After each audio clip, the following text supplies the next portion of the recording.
Lisa and I had just about had enough with doing the 50-60 hours a week, travelling, working from home, working after hours, for no extra pay. I don't think I've been busier because you'll have seen from the previous videos all the renovation works that I need doing. It's just a different type of busy. It's a more enjoyable busy.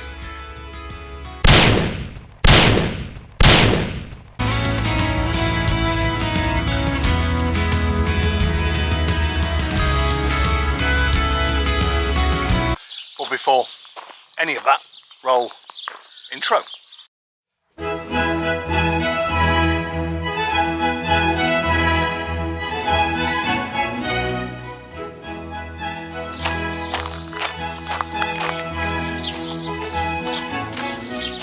Good morning. Right, you're already out.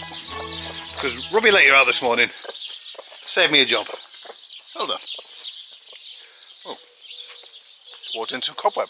Good morning. From the southwest of France, Department 16, the Charente. Yeah. Big hit, the Q&A from yesterday's video. I enjoyed doing it. A few more questions, which I will answer today. I also need to do the tiled skirting board in the bathroom, so I'm going to be doing that, making an absolute mess. But yeah, really appreciated the questions yesterday. Just go show that you're interested, and I like answering them. Anyway, it's rained today, which is rubbish, so I've been saving the tiled the skirting board job for a rainy day, which is not raining at the moment, but maybe. Shh! Don't tell Lisa.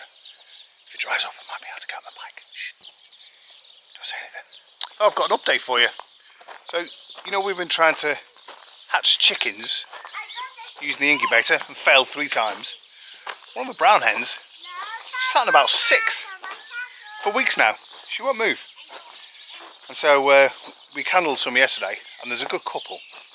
Famous last words. That look as though they're growing properly. So soon we may have some naturally hatched chicks. That'll be exciting. Whatever's next, let's do that. So let's do some Q&As. Right, first one is from Darren Wardle. Hi Rob and Lisa, veg patch looking awesome, thank you. Can't wait to see the produce, neither can I. Here's my question, how did you adjust from a sort of busy UK life to a more laid back one? I'm a bit concerned about that when we come. Yeah, it's a really good question. So I think Lisa and I had just about had enough with doing the 50-60 hours a week, travelling, working from home, working after hours, for no extra pay. And I think we were just ready for that slow paced life. Having said that, I don't think I've been busier because you'll have seen from the previous videos all the renovation works that need doing. The garden needs constantly mowing, needs constantly weeding. Yeah, it's just a different type of busy. It's a more enjoyable busy. Put it that way. But yeah, I wouldn't swap it for the world. Got a couple of questions from Taff and Diane. Really good questions. Why France? So for the new subscribers that haven't gone back, I was diagnosed with complex post-traumatic stress disorder from my time in the military and from the 27 years that I did in the police. So because of the triggers that I have that are mostly UK based, we had to move to a different country for my own mental health. Why France?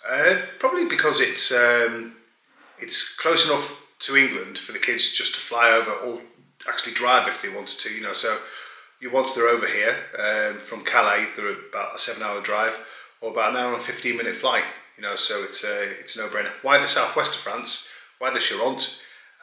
It's because it's almost Mediterranean-like, so Spain was an option, but we really do like the seasons, so we want a winter, we want a spring, we want an autumn, and we definitely want a summer. And so we had a taste of the summer last year. We got here on September the 3rd, it was like 38 degrees.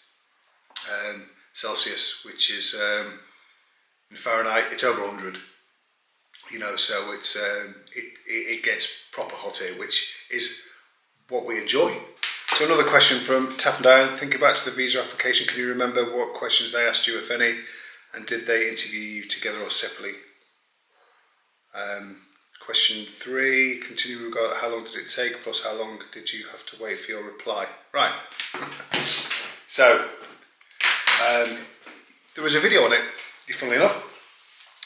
If you just go back into the channel, have a look at post-Brexit visa application, I think it's called. Yeah, it's not really an interview. You know what you need to bring before the visa application. So you need to start your portfolio weeks and weeks in advance. So they're going to want to know your socio-economical status. You're going to need to prove to them. If you're just coming over as a visitor, I can't talk on entrepreneurial type visas, but just coming over as a non-working resident, then you need to prove that you can live here for 12 months from your own funds. So you need to show that through any pensions you've got, any savings you've got. You need to prove the house that you're going to be living in for that particular year. So we need to prove rental, and we also have the house sale going through. So that was fine. If you're not planning on buying, you're going to need to probably show 12 months worth of rental in form of a rental agreement that you've got from the person that you're renting the property from. You obviously need your passports. Have a look at the video. Honestly, I can't remember now. It was a long time ago, and plus Lisa spent ages putting together the actual portfolio. You do need to show an itinerary. So from day 1 to day 365, in terms of how what you're going to be doing. Which for us it was pretty simple.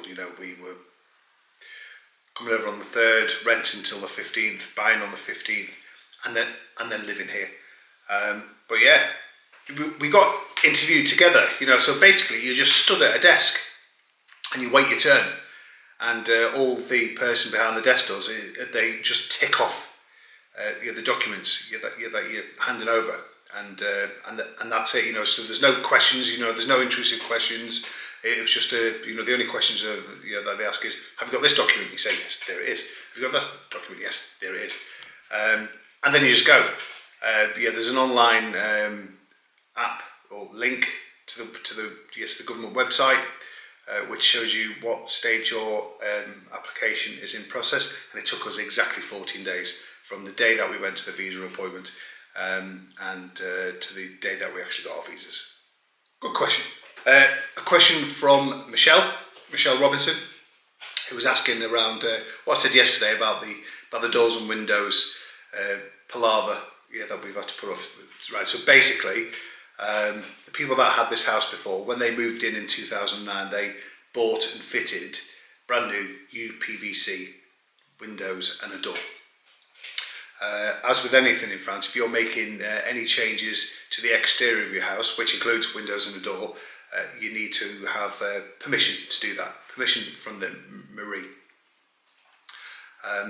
They didn't get that permission, and so when they were in the throes of selling the house to us, the notaire, who is like the French conveyancer, they was told that they had to go and retrospectively apply for planning permission to have that done. So they did that last April. They had 12 months in order to prove to the French authorities that the work had been completed. Now, obviously, the work had been completed, and it had also been signed off by the local mayor. But that office and that office weren't talking to each other, so the French authorities wanted an update as to whether the work had been finished. Obviously, the people don't live here anymore, so it then became my problem. So I had to then go and update the French authorities. But apparently, from anyone for music, thank you. I could have just gone to the local notaire's office or the notaire's office that dealt with our house sale and passed the issue on to them. But yeah, it's in an envelope now and it's gone. So hopefully I won't hear any more of that. a question from Willie saying, and I don't know which part of the paperwork he's talking about, to be honest. When doing all the required paperwork, is it easy to get help now? If it's the paperwork in relation to the visa, no, it's not. Which is why Lisa and I started this channel in the first place, to help people moving over to France or moving over to the EU post-Brexit as to what paperwork they'll need. In relation to paperwork over here, there are people that are self-employed, they're called handholders. We've never employed one. We went ugly early and just decided to do everything ourselves. So you pay a handholder who becomes your point of contact, and you contact them. I don't know how the fees work in relation to, is it, right, they will charge you for translating this, or they'll charge you for giving advice on that. I don't know how it works. But you would go to a handholder and say, right, listen, I now need to apply for my carte vitale, which is your entry into the French healthcare system. Can you help me with this? Or I need to do my annual tax return. Can you help me with that? I need to translate my UK driver's license into a French one on the application form. Can you help me with that? You know, so in relation to the paperwork, once you get here, there are people over here called handholders, and apparently you can get some really decent ones, but also you can get some not so decent ones. Anyway, I think that's the end of the questions. I need to crack on and do some skirting. So let's do that.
Oh, I needed that. That's taken me all day. So, ground tomorrow. But not before.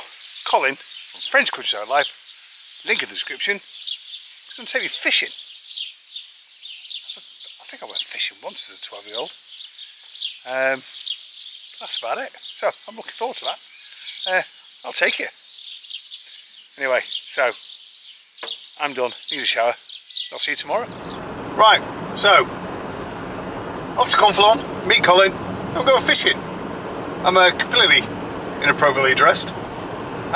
He's probably going to be wearing all the gear. Anyway, let's go fishing.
Nice.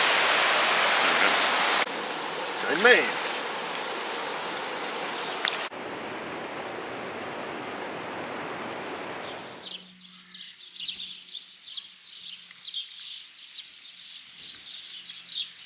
See the size of that fish? Massive. Colin hadn't put it right close to the camera. It was just a massive fish. Anyway, had a great time with Colin. And you know what we're planning on doing? He's got a two-person kayak. Not two-man anymore. It's not gender specific. We're going to paddle down the VN at some point over the next few weeks. Anyway, something that I never thought I would ever buy, which I'll show you on tomorrow's video, is this. It's a Lev Auto Porte. So yeah, it's a stand, because I'm going to need to get underneath it. I'm going to need to clear out all the hardened wet grass and sharpen the blade. Anyway, laters.